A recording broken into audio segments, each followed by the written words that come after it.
Hello students, कैसे हैं आप लोग। पढ़ाई वढ़ाई कैसी चल रही है।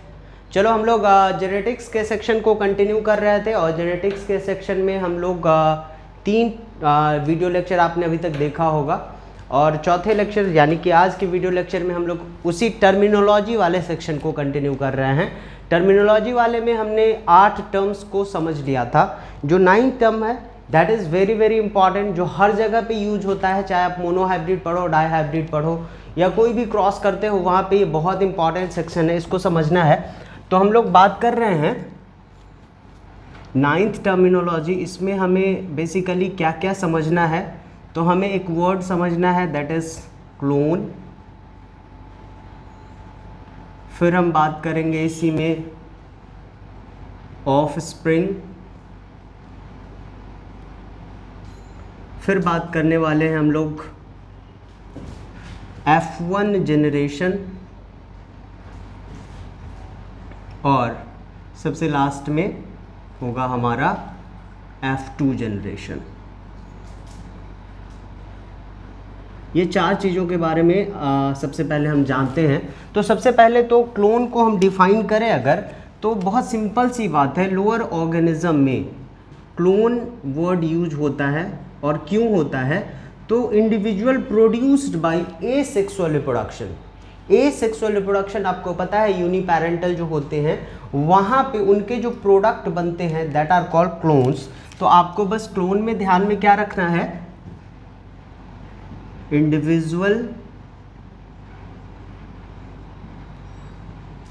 प्रोड्यूस्ड बाय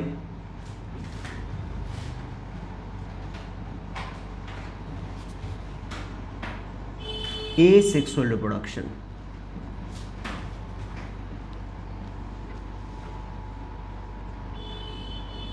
ठीक है, एसेक्सुअल रिप्रोडक्शन के जो प्रोडक्ट होंगे उसको हम क्लोन बोलते हैं। अगला हमारा है ऑफस्प्रिंग।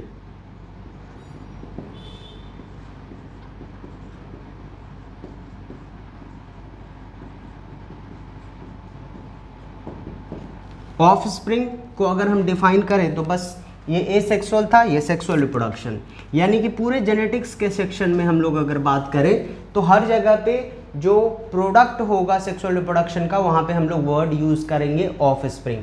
क्लोन का यूज़ नहीं करना है जेनेटिक्स में, आपको मैंने बोला हमेशा सेक्सुअल रिप्रोडक्शन की बात होती है तो ऑब्वियस सी बात है जो प्रोडक्ट होगा वो सेक्सुअल रिप्रोडक्शन का होगा और वो ऑफस्प्रिंग कहलाने वाला है। सो हम लिख सकते हैं इंडिविजुअल प्रोड्यूस्ड बाय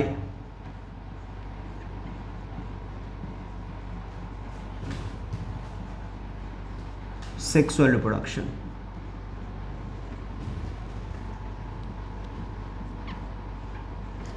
ठीक है, सेक्सुअल रिप्रोडक्शन का जो प्रोडक्ट होगा दैट इज कॉल्ड ऑफस्प्रिंग। अब आते हैं F1 और F2 जनरेशन को समझना है। तो F1 F2 जनरेशन को समझने के लिए आपको चूंकि ये हर जगह पे यूज होने वाला है तो देखते हैं क्या है ये F1 F2 जनरेशन। सबसे पहले हम कभी भी क्रॉस करते हैं, चूंकि यहाँ पे सेक्सुअल रिप्रोडक्शन की बात होगी तो हम लेते हैं एक मेल और एक फीमेल, बाईपेरेंटल होगा, सेक्सुअल रिप्रोडक्शन होगा तो हम कंसीडर कर लेते हैं इसको पेरेंटल जनरेशन। ये हो गया हमारा पेरेंट्स, तो इसको हम कंसीडर कर रहे हैं पेरेंटल जनरेशन।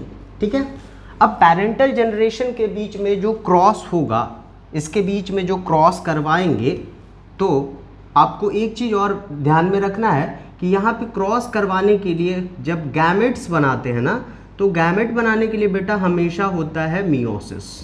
आपको पता होना चाहिए मियोसिस यानी कि रिडक्शनल डिवीजन। तो दोनों साइड से हम लोग मियोसिस करवाएंगे और फिर गैमेट बनाएंगे। वो गैमेट्स कितने बनेंगे, क्या बनेंगे, ये तो जब हम कोई भी इंडिविजुअल क्रॉस करेंगे तब पता चलेगा। तो ये गैमेट्स बनेगा और फिर इस गैमेट्स का फ्यूज़न होगा, ये गैमेट्स फ्यूज़ करेंगे और तब जो जनरेशन आता है that is called F1 generation. इसको हम बोलते हैं F1 जनरेशन। एक चीज़ और ध्यान में रखना है वो ये है कि ये मेल और फीमेल जो है इनके बीच में 7 जनरेशन तक अगर कोई कनेक्शन नहीं है तो इसको हम एक स्पेसिफिक नेम देते हैं, नाम होता है इसका आउटब्रीडिंग। इसको हमें बोलना है आउटब्रीडिंग।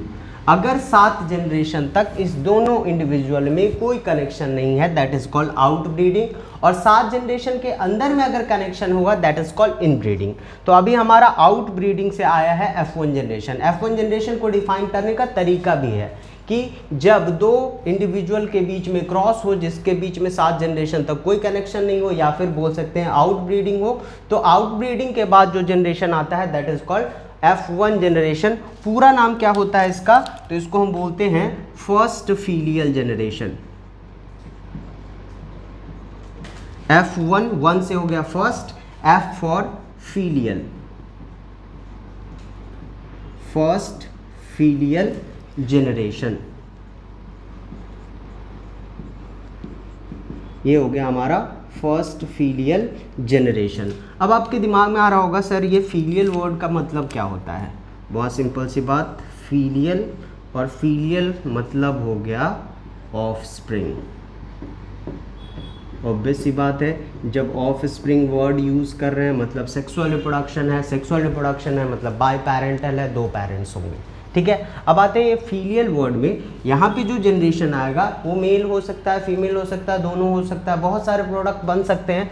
तो फीलियल वर्ड जो है इसमें अगर मेल होता है, ये जो ऑफ स्प्रिंग अगर मेल होता है तो मेल के लिए एक वर्ड यूज़ करना है हमें, दैट इज फाइलस।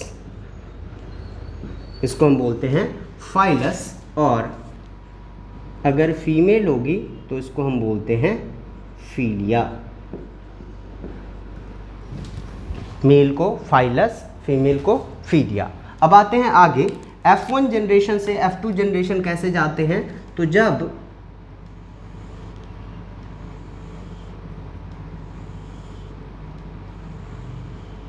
हम F1 क्रॉस F1 करेंगे, F1 क्रॉस F1, ये F1 क्रॉस F1 का मतलब है कि फर्स्ट फीलियल जनरेशन से हमने एक फाइलस लिया है यानी कि मेल लिया है, एक फीलिया लिया है यानी कि फीमेल लिया है।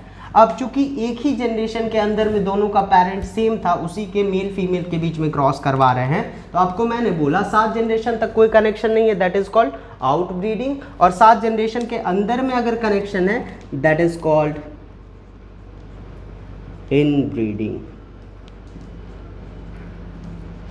इसको हम नाम दे रहे हैं इनब्रीडिंग। एक और स्पेसिफिक टर्म आपको ध्यान में रखना होगा कि अगर ये प्लांट के केस में हो रहा है, अगर ये प्लांट के केस में होगा तो देखो प्लांट के केस में एक स्पेसिफिक टर्म हमें यूज करना है that is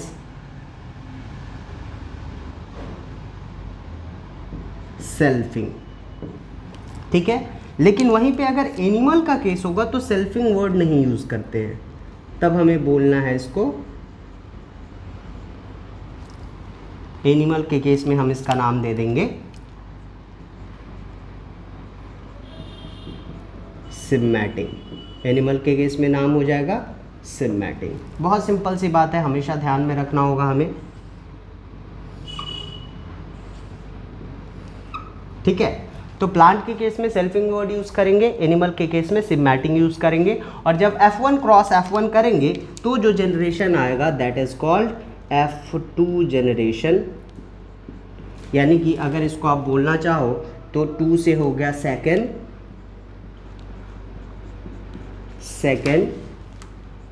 filial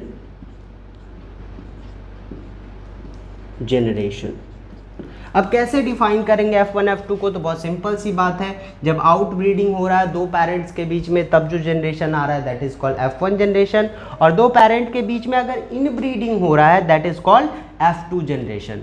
so that's all about this clone of spring F1 generation and F2 generation. ये पूरा का पूरा पैटर्न हर जगह पे हर क्रॉस में काम में आता है। ये हमेशा हमें दिमाग में रखना होगा कि कहाँ पे आउट ब्रीडिंग बोलना है, कहाँ पे सेल्फिंग बोलना है, कहाँ पे सिमेटिंग बोलना है, फाइलस क्या होता है, फीलिया क्या होता है, F1 जनरेशन क्या होते हैं, F2 जनरेशन क्या होता है। तो ये हमारा 9th नंबर टर्मिनोलॉजी था। नेक्स्ट हम लोग बात करते हैं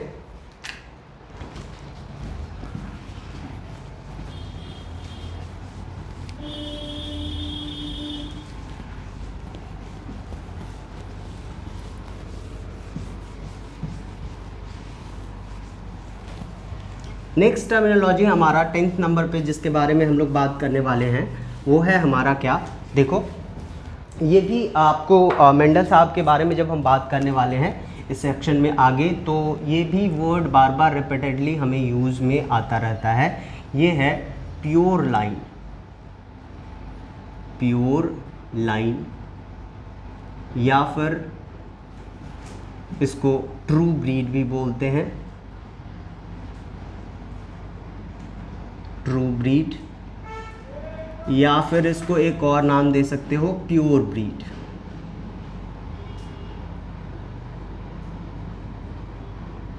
प्योर ब्रीड, ये सब सिमिलर वर्ड्स हैं, ये भी बार बार यूज़ में आएगा। ठीक है, अब ये कब करते हैं, कब इसको यूज़ किया जाता है, तो देखो सिंपल सी बात वही वापस से, मेल फीमेल क्रॉस करवाएंगे यानी आउट ब्रीडिंग होगा, तो हमारा आ जाएगा F1 जनरेशन।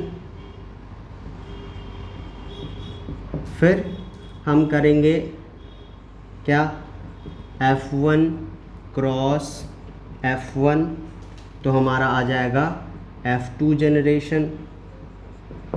फिर ऐसे ही करते करते अगर हम F2 क्रॉस F2 करें, फिर F3 क्रॉस F3 करें, ऐसे करते करते हम कहाँ पे पहुँच जाएं, तो हम पहुँच जाएं जब F7 जनरेशन पे, F7 जनरेशन पे, तो जो मिलेगा ना that is called pure line या ट्रू ब्रीड।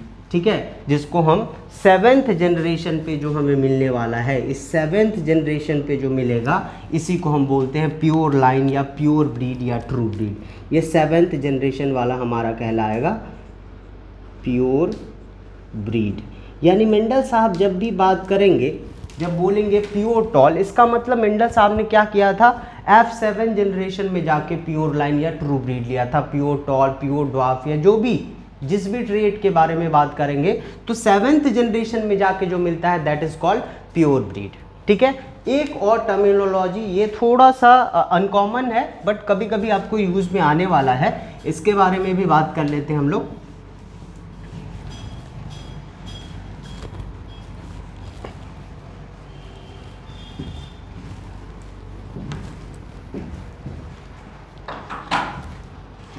ये है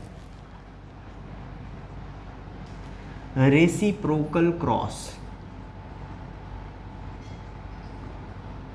रेसिप्रोकल क्रॉस।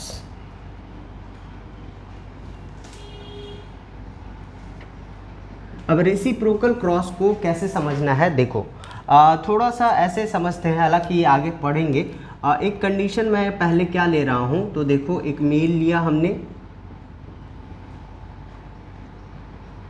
एक मेल लिया और एक हमने ले लिया फीमेल। ठीक है, अब ये आपको पता है ये पेरेंटल जनरेशन होता है, अभी अभी हमने बात भी किया है इसके बारे में। ये पेरेंटल जनरेशन है, ये दोनों पेरेंट्स हैं, सो ये है पेरेंटल जनरेशन, या P1 P2 भी मान सकते हो। मान लो ये हमारा है टॉल और ये हम ले रहे हैं ड्वार्फ। ये ट्रेट हमने लिया, एक टॉल और एक ड्वार्फ। इसके बीच में जब क्रॉस करवा दिए, यहाँ जब क्रॉस हुआ तो हमारा जो F1 जनरेशन आया है वो आता है टॉल। हम पढ़ेंगे मोनो हाइब्रिड क्रॉस में, that is the F1 generation. ये तो हो गया पहला कंडीशन। सेकंड कंडीशन में देखो क्या कर रहे हैं, फिर से वापस से मेल लिया यानी पेरेंटल जनरेशन लिया, और फीमेल लिया, ये भी पेरेंटल जनरेशन है। ठीक है, अब क्या कर रहे हैं, यहाँ पे मेल को टॉल लिया था, हम ट्रेट में 6 चेंज कर रहे हैं, यानी टॉल की जगह पे हम ले रहे हैं इस बार ड्वार्फ को, यानी मेल में ड्वार्फ ले लिया, फीमेल में टॉल ले लिया, और वापस से जब क्रॉस हुआ तो हमारा F1 जनरेशन अभी भी आएगा टॉल।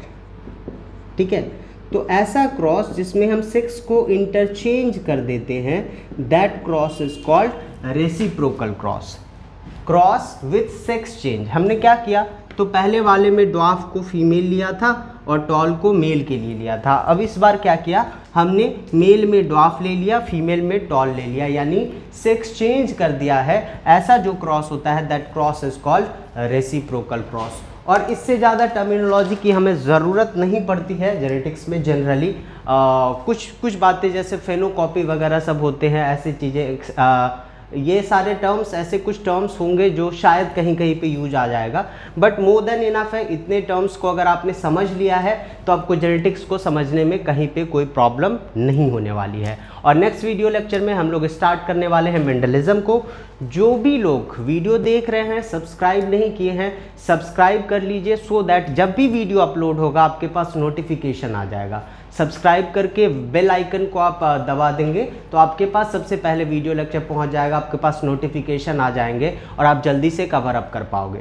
ठीक है, तो मिलते हैं नेक्स्ट वीडियो लेक्चर में मेंडलिज्म के साथ। इस पूरे जेनेटिक्स की कहानी के हीरो के साथ हम लोग मिलने वाले हैं। बहुत सारी बातें हैं, बहुत इंटरेस्टिंग है और बहुत ज़्यादा यूज़ भी आता है। वो बेस है हमारा जहाँ से जेनेटिक्स का ग्राफ ऊपर की तरफ उठेगा। हर चीज़ को समझने के लिए वहाँ पे चीज़ें ज़रूरी होंगी। तो मिलते हैं हम लोग नेक्स्ट वीडियो लेक्चर में। Thank you so much.